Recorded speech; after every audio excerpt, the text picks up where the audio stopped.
កាលពីមុនឆ្ងល់ណាស់ពេលដែលទៅលេងភ្នំត្បែងម្ដងឆ្ងល់ថាតើគេយកគោយន្តឡើងមិនហើយគេចុះទៅវិញមិនឥឡូវនេះយើងបានឃើញបងប្អូននៅក្នុងវីដេអូនេះគឺគេយកគោយន្តចុះពីលើភ្នំត្បែងបងប្អូនដឹងហើយថាភ្នំត្បែងមានកម្ពស់ខ្ពស់ប៉ុណ្ណាហើយកម្មជាដើរដូចជា1000កម្មជាងបងប្អូនកម្មជាដើរហើយការយកគោយន្តចុះនេះมันមានភាពងាយស្រួលទេបងប្អូនប៉ុន្តែពួកគាត់អាចធ្វើបានហើយគ្នាមិនច្រើនទេបងប្អូនតាមមើលប្រហែលជា5 6នាក់ប៉ុន្តែគាត់អាចធ្វើបានតែលាក់គោយន្តចុះពីលើភ្នំត្បែងហើយសំខាន់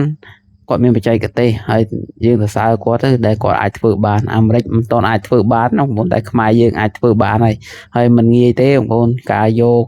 គោយន្តឡើងចុះនៅលើភ្នំបងប្អូនទោះបីយើងឡើងដោយថ្មើរជើងផងហត់ណាស់បងប្អូនហើយចន់រំពួកគាត់ទៀតសរសើរគាត់ប៉ាកែអាចធ្វើបានចេះរននឹកឃើញយើងមិនអាចធ្វើបានទេយើងអ្នកធម្មតាទេមិនអាចទៅរួចទេមានតែពួកគាត់ដែលជាអ្នករស់នៅនឹងប្រកបអាជីពនៅនឹងมันគាត់អាចធ្វើបាន